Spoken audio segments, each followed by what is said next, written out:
Welcome to the 310th episode of the Jami Dulaney Plant-Based Wellness Podcast. My name is Jami Dulaney, and I'm your host. I'm a plant-based cardiologist and endurance athlete living in Southwest Florida. Welcome and thank you for listening. Hooray, we have rain in Florida. Now we're saying, okay, enough's enough. We're into our rainy season, more like the jungle down here, but humid, rain, less humid, more humid, rain, you know the drill.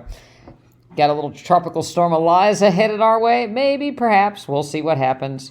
Happy 4th of July to all of you out there listening. I hope you took place, or if you didn't take place in our conference on summertime foods, I hope you have our cookbook so you can make some carrot dogs or some beet burgers, potato salad, pasta salad for your 4th of July picnic. No need to fret over all those other non-healthy carcinogens that will be served.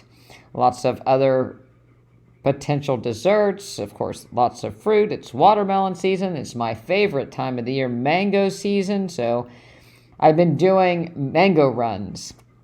We have neighbors 1.5 miles up the road that don't like their mangoes, and so we get to harvest them. So I have made it part of my run in the morning. So I take Sophie for her 3-mile run, and then I come back and put my running vest on that should hold a Camelback water flask, but instead I take it empty and I fill it up with mangoes and run back. So I have about 6 pounds of mangoes on the way back for my 1.5 miles. And it's, you can feel it. You can feel it enough that, if you're thinking about running a marathon and you have 6 pounds you could part with, it would really make a difference. Apparently there's about 2 minutes per mile speed gain for every pound lost. So again, if you've signed up for a marathon and you can pinch more than an inch and you want to run a little faster or a little bit more comfortable, I suggest that might be a way to get around it. But I have fun getting the mangoes. So it's fun to go up and pick up some mangoes, come back, and have them for breakfast. Feel like I earned my breakfast. I'm a hunter-gatherer, so to speak. Our own mangoes. We have one tree that is doing pretty well. It has some really tasty mangoes. We had another tree that ended up just with a few, and the squirrels beat us to a couple, but we had a couple great ones. So we have about, probably 10 different varieties of mango trees. They're, if you haven't had a Florida mango, try to find one someplace. You can actually order them out of Miami, the East Coast, or even the West Coast. What's ripening in Florida, I'll put a shout out to my friend Matthew Reese, has mangoes on his farm here on the West Coast that you can get, but try a Florida mango. They don't have any fiber. There's so many different varieties and tastes that just my favorite fruit. So I hope you can get a hold of one of those. Great way, all kinds of different things you could make with mangoes for the 4th of July. So don't be afraid to take your plant-based dish. I talked to a member today. She's going to a cookout. She called ahead and said, hey, what are you guys planning on having? Do you mind if I bring something to throw on your grill? I'm going to bring a salad with me. And, and her husband's like, are you really want to do that? She's like, yeah, I've gone too far to, let this slide. So I really applaud her.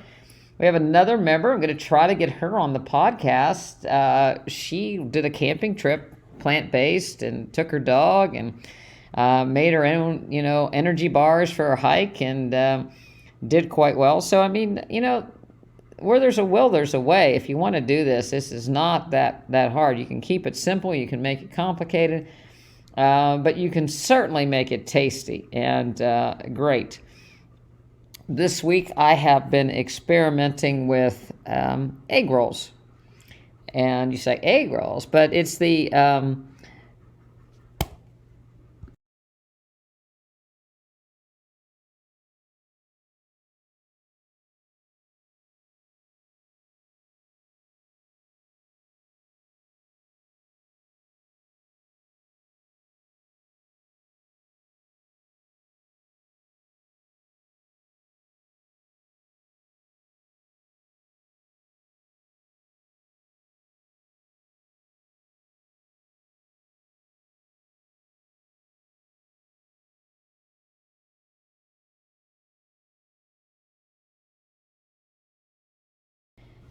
And tonight I had lentils that were left, and I did a Mexican type egg roll. I did mushrooms again. I like the anti-cancer benefit of mushrooms. I try to get as many different varieties and in them into my menu as many nights of the week as I can. So we did portobello mushrooms in a food processor, along with I cooked the lentils, and then we did fresh salsa and put this and rice and wrapped those up in the egg roll and had salsa on the outside and had some corn on the cob, and actually had a sauerkraut cold salad with beets. So I got my nitric oxide producing greens. So that was a good dinner, and that was quick because I've had a fairly rough day at the office, and then been having some work done at the house. So I was meeting with my pool contractor, and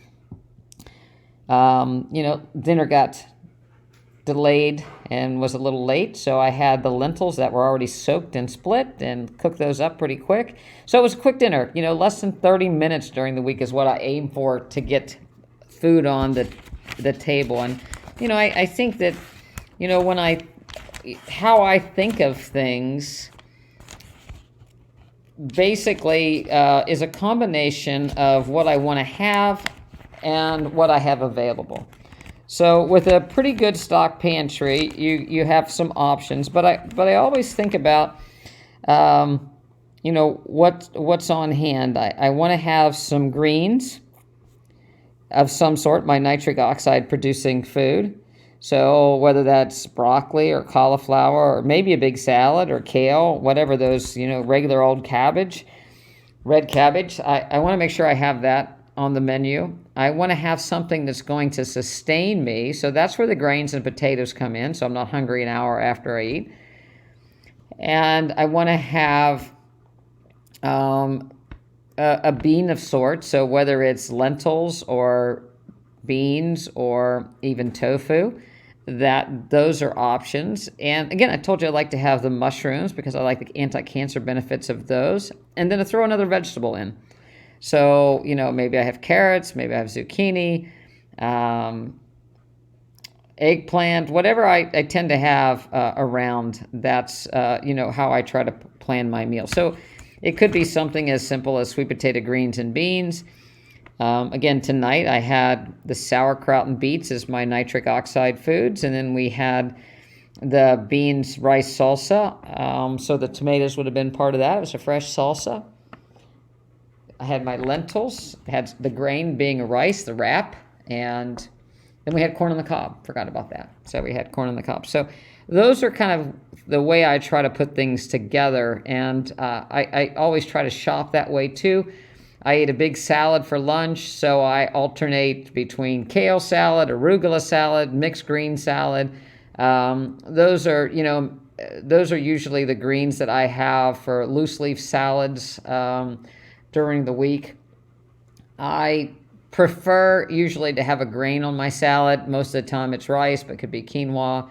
And then I, always cucumbers, peppers, tomatoes. That's the usual in a dressing. So, or leftovers. So one night this week we had lentils with cauliflower, zucchini, and mushrooms over rice. So, I repurposed that. Again, for my lunch, I would have had the cauliflower in that. So I feel like I got my nitric oxide producing vegetable. And I just really like a salad at lunch. So I almost always have at least a small salad on the side if I have leftovers. But for the most part, I like a giant salad for lunch. So that's kind of how I do it. Keep it simple. And, have my fruit in the morning. I may have some fruit after lunch, depending on what's available. I kind of like watermelon after lunch, but and then I have some fruit in the evening. So, it's really simple. Maybe the weekend I'll try something different, or I'll experiment on my family for what we're going to do in nutrition class in the upcoming week. But, it should be fun. And, I was talking to somebody today about the prep. The prep is standing up and cooking and cutting and moving and squatting to get a pot and, toe raises to get another dish. And, I think of it part of my mobility routine. I listened to a podcast with Katie Bowman. I'm going to try to get her on the podcast if, she's not too too above my station in life to speak with me, but I like to have her on the podcast because, she talks about how do you move your body throughout the day in your different tasks. Do you look only close up at a computer screen, or do you go outside and look at the distance, or golf, or look something where you're focusing at a distance? Do you do something that you use a grip, grab a knife, grab a grip on a tennis racket or a golf club, or a hoe, or a hammer, because grip strength is extremely important, as have spoken before. Do you change positions? Are you on the floor? Do you stand up? Do you have your arms above your head? Do you reach out? So these are all movements that we should be doing every day. And if you don't move your parts, they get stuck and start to fade away. And, speaking of that, I was listening to yet another podcast that talked about, what's the best way to add muscle, or what's the best way not to lose muscle. And I have alluded to bed rest studies in the past where, 21-year-old people can lose significant amount of muscle mass 2 weeks in bed. But if you look at older individuals, if you think about either having COVID or the flu or breaking a hip, you can lose about 7% of your muscle mass, or a 7% muscle mass loss in a week. You also lose your aerobic capacity, so you get out of shape pretty quickly. The older you get, the quicker you lose it. There was a study looking at patients who had hip replacement, and they were all elective, and they were about 75 years old, and they looked at the muscle mass in both legs, and they looked at the circumference and did a CT scan looking at the muscle mass, and they also did a skeletal muscle biopsy. And they looked at this at 5.6 days on average afterwards, and they had a 4.2% loss in cross-sectional area of the muscle, and a 3.4% loss of muscle mass in the quadriceps. And mostly they lost type 1, which are slow twitch, they lost mainly type 2 fibers, which are fast twitch type fiber on biopsy, more so than type 1. And in some respects, that might be a little bit better because your mitochondria and processing fat is more of your type 1. But, previous studies have also shown 2 to 6% decrease in leg mass with 4 to 7 days of mobilization. There's also been studies that look at if you take an older population and you put them on a strength training program for a year, and they get about a 2.6% increase in muscle mass if you really work hard and they really stick to good exercise and a good strength training regimen. But then you can lose it all like in 10 days. So it's when you want to take those rest days, or you think you don't need to exercise every day, or you don't think you need to be mobile or move all your parts, you can kind of think about that study, that, you can really lose a tremendous amount of muscle mass very quickly. On average, after the age of 65, we lose 1 to 2% of our muscle mass per year. So, the other side to that story is when people go, they're trying to lose weight, they don't lose weight, they come into my office and they say, I'm not losing any weight, but I'm gaining muscle mass. That's what my coach said, and it weighs more, and that's why I haven't lost weight. Well, in 2 to 6 weeks, that's really not something that's really going to happen. But that's a good way to get you to sign up for another month at your gym membership. So, take that into consideration, that when you're doing strength training, if you're just going through the motions of going in and, machine to machine to machine to machine, and extending your leg, and, going to the water fountain, and you're doing something else, and you're not really, taking it to the point where it stresses you, just kind of range of motion. It's great that you're doing range of motion, and it's great that you got out of the house, and it's great that you're walking to the water fountain. But if you're using this to build muscle, think again. You're going to have to put a little bit more oomph in it. And it kind of takes me to the next stage of, and what this podcast is kind of leaning onto is, the trade-offs that we make, and everything has a trade-off, right? There's no 100% gain in my way, no downsides to this. When somebody tells you there are no downsides to this, look out, right? Because there's going to be some downside. Even the plant-based diet, right? There's some downside. People don't want to necessarily have to cook for you, or you might have to fight with a spouse or a family member or something along those lines. So there can be some downsides to it. There's nothing in life that doesn't have a downside. You hope that the upside's more than the downside, and you hope the risk of something is less than the benefit is more than the risk. But a lot of times we don't think about that. And a lot of times we don't think about what we're actually trying to accomplish. We just get caught up in the day-to-day, do the same thing, do the same weights, move the same weights, and we're not sure about what we're doing other than we're supposed to go to the gym and lift weights 2 days a week. So I think, it's kind of nice to take a step back every once in a while. And it's like, well, what am I trying to do here? Am I trying to maintain the muscle mass that I have? Am I trying to increase the muscle mass that I have? Am I trying to improve my mobility? Am I training for something? And what would that be? It doesn't have to be necessarily a marathon. And I think it's really important to look at, am I able to move all my parts? I think grip strength is hugely important. I think being able to get off the floor is hugely important. I think being able to do a 5-mile walk is hugely important. Just as far as survival mechanisms. So if you did nothing else but to train for, some of those things, it would be great. But, what do you hope to have out of your health? Medicare pays for a wellness exam. A lot of physicians' offices say, hey, you got to come in for your yearly wellness exam. And it is a great way to bill your insurance company, because everybody's insurance, and Medicare especially, will pay for a wellness examination. It's a little bit bigger tick on the box. But what does that get you? If you pass your wellness exam, are you good for another year?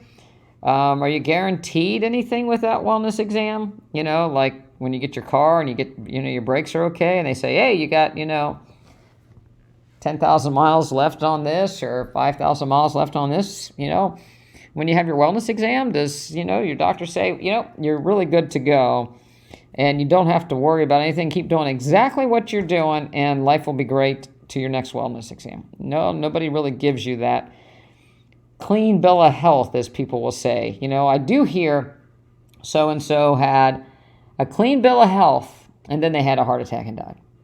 Or they had a clean bill of health and then they got sick and died. I never saw it coming. I can't believe that it happened. I mean, I know they were overweight and they smoked, but I just never saw that. I never saw that coming. So I think, we don't see things coming, and we want to, put a lot more weight in that wellness exam. But the reality of it is, what are they looking for, and what boxes are predictive? So I guess we could go through that a little bit. If your body mass index is normal, meaning less than 24.8, and you really like that to be less than 24, probably 23.5 if you're a woman. You might get by with a 24.8 if you're a man, because women tend to carry a little bit more fat mass. You want it to be over 18. So if the BMI is normal, if you don't smoke, that's a good predictor. If you have smoked in the past and you can get out from it 10, 15 years, it puts it in the rearview mirror pretty good. Not entirely, but pretty good, decreases your risk. So you don't smoke and your body mass index is normal, and your cholesterol, if your cholesterol is less than 150 and you're not on medications, hooray, I think that's a really good predictor. If it's less than 200 and you're plant-based and your LDL is less than 100 and you're, doing what you can, and I think that's probably a pretty good predictor that you're in good shape. Inflammatory markers, are okay as well. Inflammatory markers meaning C-reactive protein and sed rate and other inflammatory markers. Blood pressure.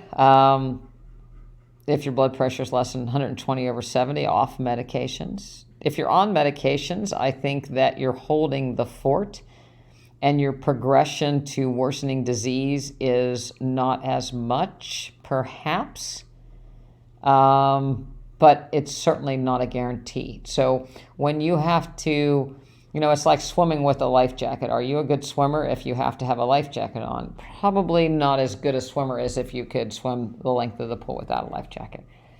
So this would be off medication. So if you're on medications, that's a tick in your wellness exam as far as I'm concerned.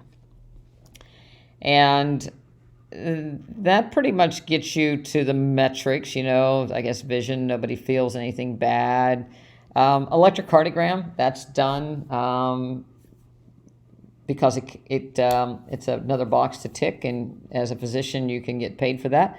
What does it tell you? It tells you maybe if there's a change, that you may have had an event, if you haven't seen a doctor in a year, that if there's been a change in that electrocardiogram, that you could have had a silent heart attack per se, or that you may be developing some conduction abnormalities, some electrical problems. Certainly if somebody hears an irregular heart rate, that would be a definite indication to do an EKG.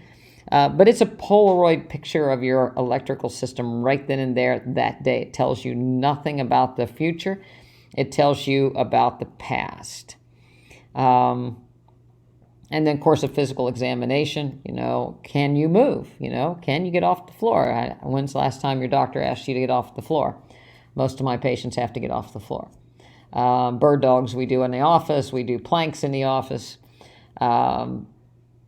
We do squats in the office, depth of squats. We do shoulder range of motion, because if you're losing those range of motions, then that's a tick in your wellness armor box. So that's a sign of deterioration. But if you pass all those, so you're holding your own, is that enough? Is that what you want to accomplish? Or I heard somebody say today, I spoke with another physician and heard that, it's normal for age. Normal for age. I got to tell you, if somebody said to me that my scan was normal for age, I would be disappointed, because that, we're willing to accept a significant amount of deterioration. And so, I take that with a grain of salt. I don't necessarily mean I don't think that's a stellar thing. You're deteriorating at a normal rate for your age. I think we could probably improve on that. I don't know that you need to deteriorate at a normal rate for your age. That's kind of like saying, well, everybody gains 30 pounds.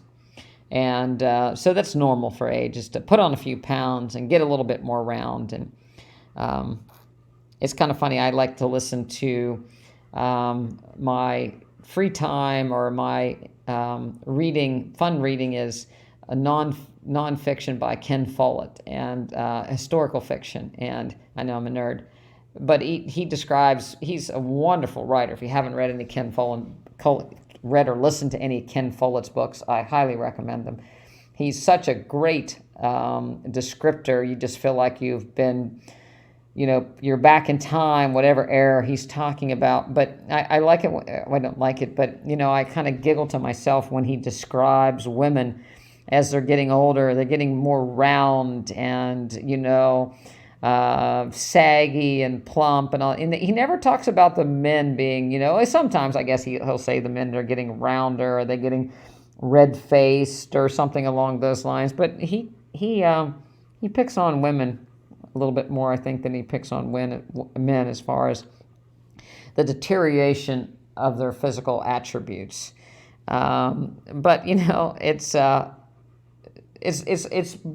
says it in a manner that it's expected that people deteriorate in that particular manner. And I think he's not too different from a lot of the world. It's like, oh yeah, they're getting up there. You're getting a little bit more round. You get a paunch.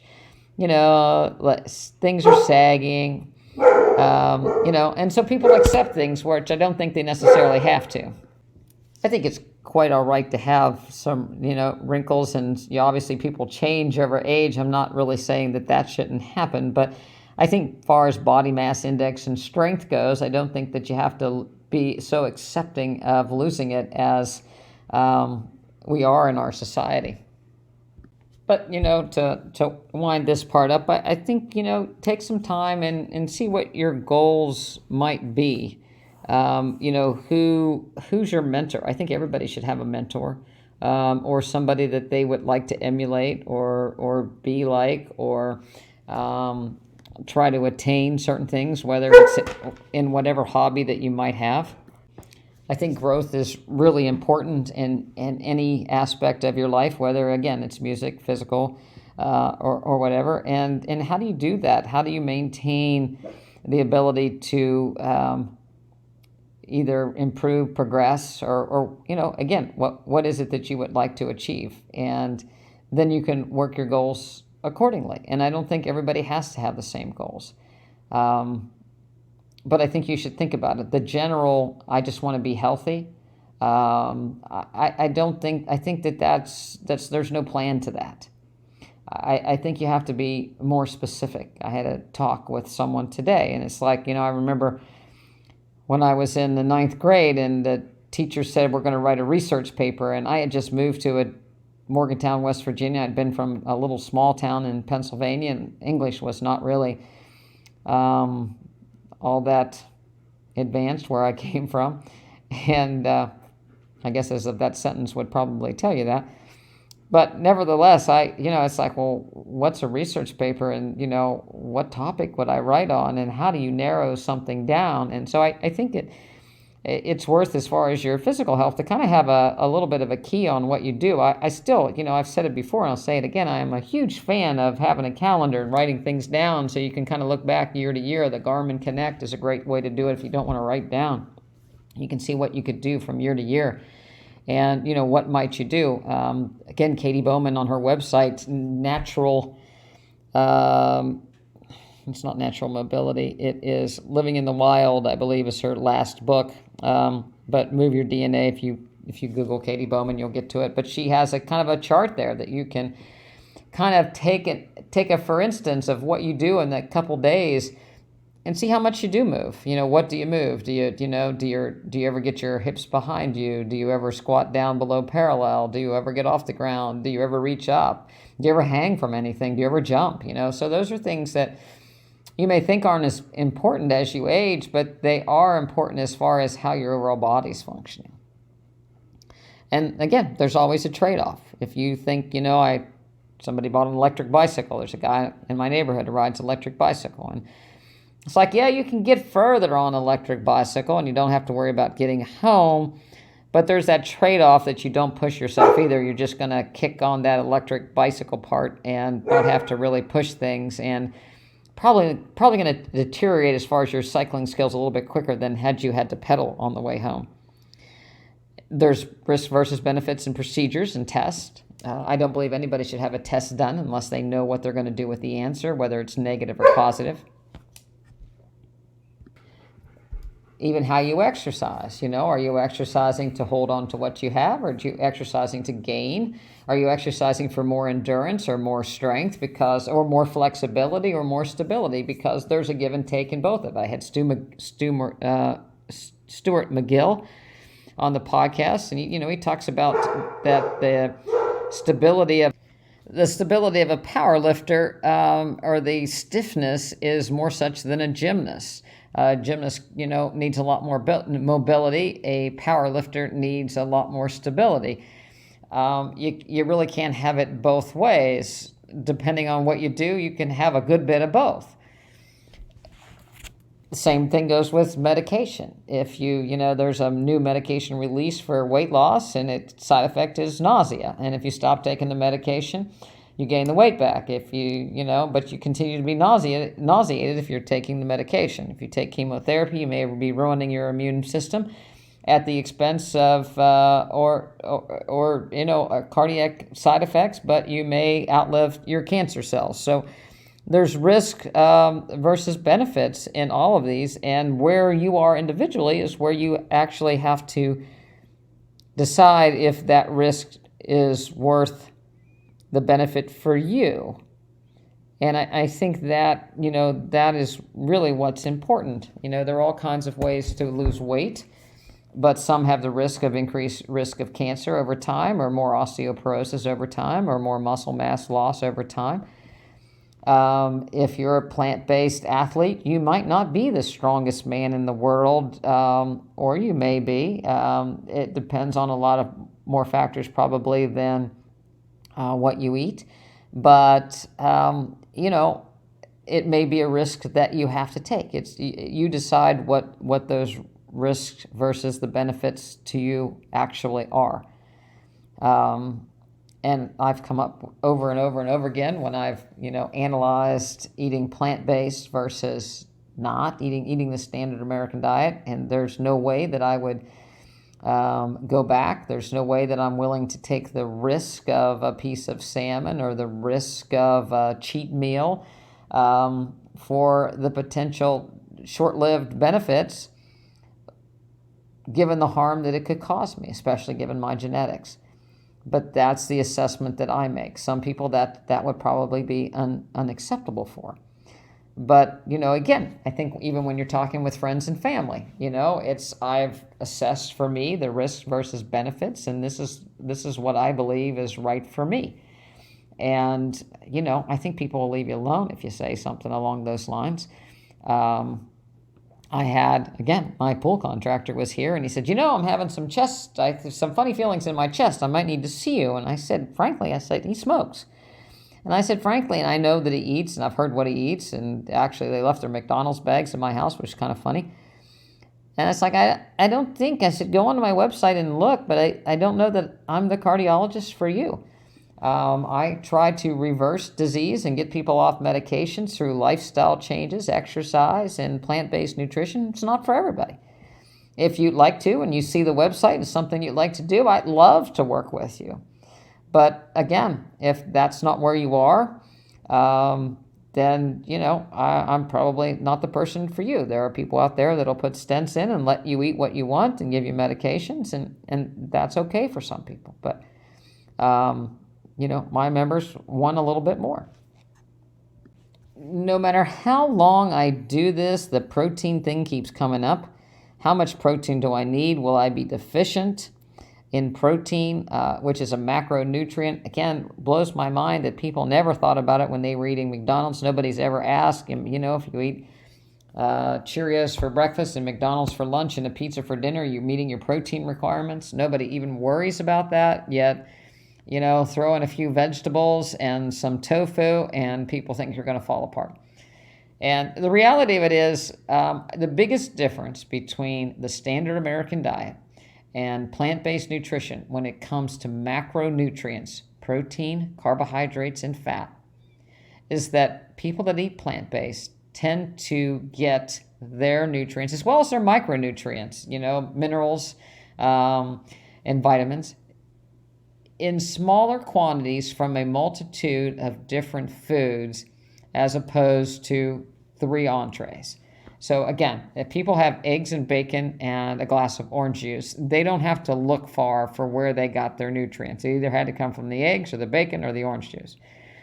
But when somebody has oats and chia seeds and sourdough bread and, mango and blueberries and cherries and watermelon and, cabbage and mushrooms and zucchini and carrots and beans of all different kinds, and then you're getting little pieces of little macronutrients from a multitude of different places throughout the day. And at the end of the day, when you go to bed, you definitely get your basic macronutrients and your basic minerals, just like the person that might have got them on a standard American diet. Plus, you've got phytonutrients, antioxidants, and fiber. That's going to help you as well, that you definitely didn't get in a standard American fast food diet. But I think it's hard to people to wrap their head around, what am I going to eat? How am I going to put it together? And am I going to get enough of? Because it comes in little packets throughout your plate, not in just one big glob there in the middle of the plate. So don't worry about it. It's, again, bottom line, wide variety, color.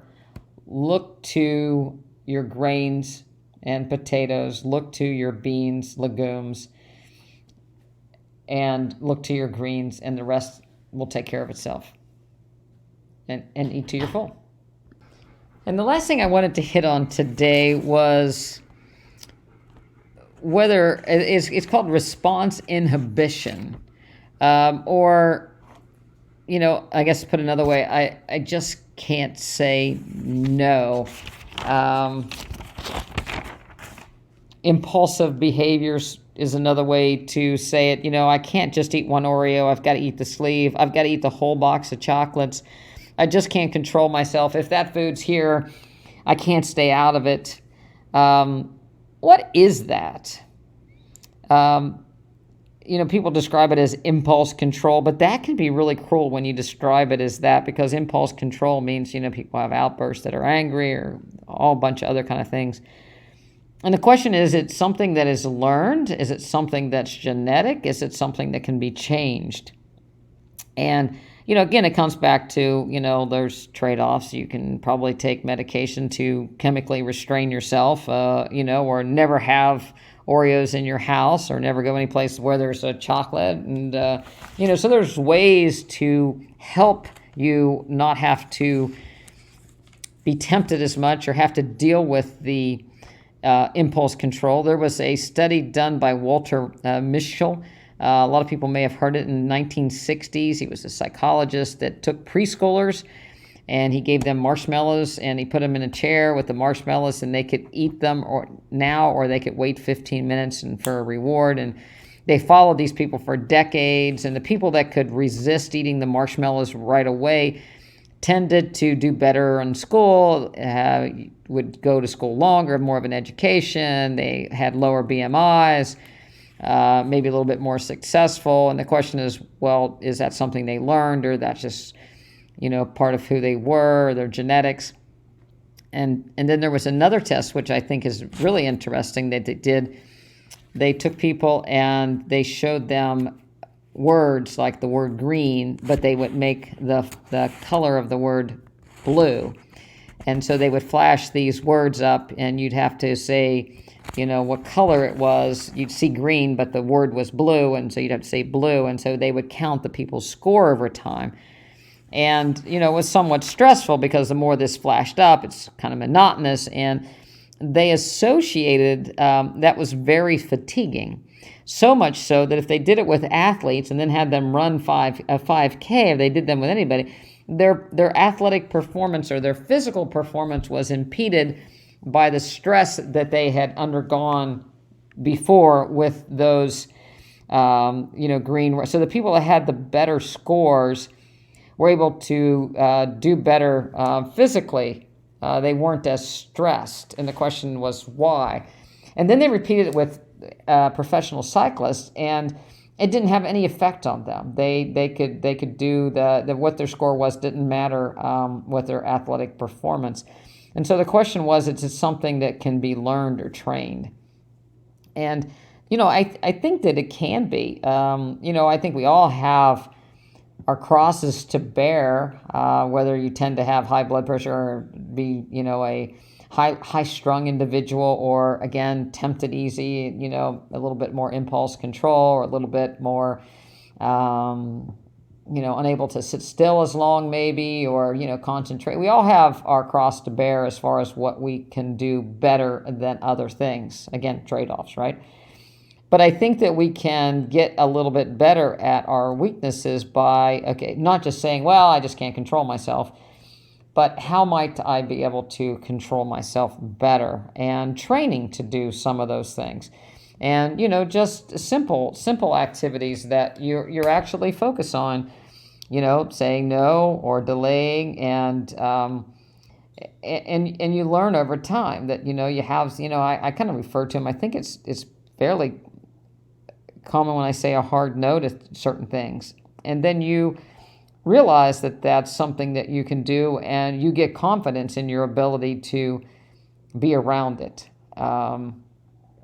Certainly people that have gone through different programs for detoxification can learn to be in the room with people, maybe not on a regular basis, but for short periods of time, and be okay in a lot of instances. And it's because they've kind of worked the program, and they've learned their triggers, and learned when that they need to get themselves out of a situation. Obviously, if you really have trouble with not eating donuts, and you try to sit in a Dunkin' Donuts all day, that's probably stressing yourself out a little too much. But on the other hand, if you can kind of get a good reason for why you don't want to eat donuts. If you don't know why you shouldn't eat donuts, you can email me, Jami@drdulaney.com. But be to the point where you should be able to go to Dunkin' Donuts and get a cup of coffee, or be in an airport and not stop at a Dunkin' Donuts. So I do think that we can work things as opposed to just saying, well, that's just the way I am.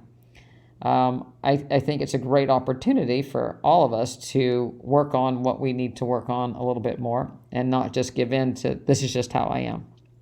So I don't think anybody's doomed. I don't think anybody's, I think we all have the opportunity to get better and work on things. And I think you should enjoy it. I think you should enjoy it. Life is a marathon, so I like marathoning much more than a sprint. So a little bit better today than you were yesterday. Hopefully you're not as good today as you will be tomorrow. But try to be a little bit more mindful about what you do, and, think of it as a challenge, not as a penalty. And I hope you all have a very safe 4th of July, a very healthy, nutritious, outside, getting good microbes with friends and family. Healthy, happy 4th of July. God bless America. See you next week.